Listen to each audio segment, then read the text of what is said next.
Loh saya harus ngomong begini, Anda nggak seneng, banyak yang nggak seneng nih. Wah, terus nanti misu-misu kan. Ya gimana? Ya itu kenyataannya begitu. Ya sejujurnya memang si Yaya Waloni, KC, Hani Christian, Stephen Indra, Somad memang menista agama. Sejujurnya. Saifuddin segala termasuk dalam menista. Tapi masalahnya ada ketidakadilan di sana. Yang saya lakukan kalau di Indonesia ya menista agama. Tapi kalau saya lakukan di Eropa bukan menista agama. Kebebasan berbicara. Itu hukumnya beda. Makanya saya harus pergi ke sini. Ya, apakah saya selalu memberitakan Injil? Tidak selalu. Saya tidak selalu dalam kondisi memberitakan Injil. Saya melakukan kritik sosial, kritik politik, sosial, politik, agama. Ya, tetapi saya juga sambil memberitakan Injil. Nah, itu kita harus jujur. Ya, harus jujur. Kalau kita tidak jujur, kita tidak tahu. Kita kan nggak akan bisa mengerti, nggak akan objektif sama Tuhan. Nanti kita cuma, Tuhan kenapa engkau biarkan ini terjadi padaku? Tuhan bilang, emang aku suruh kamu begitu? Kan enggak. Nah itulah tipuan-tipuan agama. Tipuan-tipuan dalam agama. Jadi sekali lagi, yang dilakukan oleh KC memang menista agama. Tetapi ada ketidakadilan di sana. Seharusnya Somad, Yahya Waloni, ya Irina Handono, Stephen Indra, Hani Christian, itu juga di penjara, sama seperti KC di penjara. Kalau Yahya Waloni cuma dituntut 7 bulan, itu ada ketidakadilan. Harusnya vonisnya 4 tahun. Karena rata-rata penistaan agama vonisnya 4 tahun, apalagi kalau udah kayak Yahya Waloni, perulangan dan kesengajaan. Orang salah ngomong itu 2 tahun. Minimum itu vonisnya 1 tahun 18 bulan. Minimum orang-orang, kalau 1 tahun 18 bulan. Minimum itu vonisnya 18 bulan. Salah ngomong. Salah ngomong ya.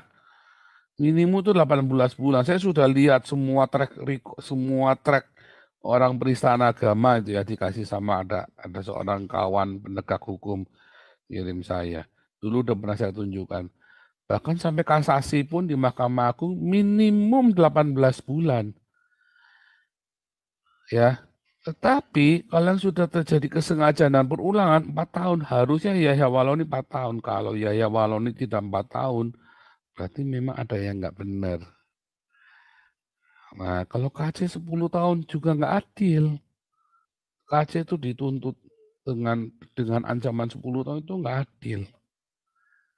Karena yang dilakukan KC itu tidak sepenuhnya menista agama. Nah, memang ia menafsirkan kitab yang bukan agamanya. Tetapi itu termasuk dalam menista agama, tetapi bukan 10 tahun, itu 4 tahun. Gitu loh. Ancaman hukumannya itu 4 tahun kalau nggak salah. Jadi ada ketidakadilan di sana, memang. Ada unsur penistaan agamanya, tetapi ada ketidakadilannya. Gitu. Jadi kalau ditanya, mengapa Tuhan tidak tolong KC? Tuhan sudah berkali-kali menawarkan pertolongan buat KC. Bahkan melalui YouTube ini kita sudah tawarkan pertolongan untuk kasih duit. Ya, kita sudah tawarkan untuk kasih duit. Ya, KC itu menafsirkannya, kalau Anda membaca rangkaian bacaan, lalu Anda menjelaskan bacaan itu, ya, untuk suatu maksud, itu namanya menafsir. Ya, membaca dengan suatu maksud, dipotong, itu namanya sudah menafsir. Tafsir itu begitu, bukan cuma baca doang. Kalau cuma baca, dia tiap hari baca begitu aja, nggak ada lawan bicaranya. Kalau nggak ada lawan bicaranya, Anda nggak ada lawan bicaranya yang buat jelasin, itu namanya cuma baca.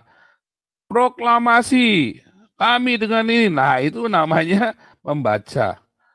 Baca namanya baca. Tapi kalau ada lawan bicara, terus Anda mengambil teks itu untuk menjelaskan kepada orang, itu namanya tafsir. Sudah tafsir itu. Ya, sudah tergolong tafsir. Gitu. Nah, kita juga harus jujur bahwa memang tujuannya KC kan buat itu. Gitu loh. Untuk menyerang iman orang Islam. Ya, kita harus jujur juga. Kalau enggak kita nggak akan tahu kebenaran. Nah, masalahnya kita lebih suka hidup di dalam itu tadi, apa namanya, mencari pembenaran. Jangan. Saya sudah tahu yang saya lakukan. Kalau di Indonesia namanya penistaan agama. Saya harus pergi. Gitu loh. Saya sudah tahu.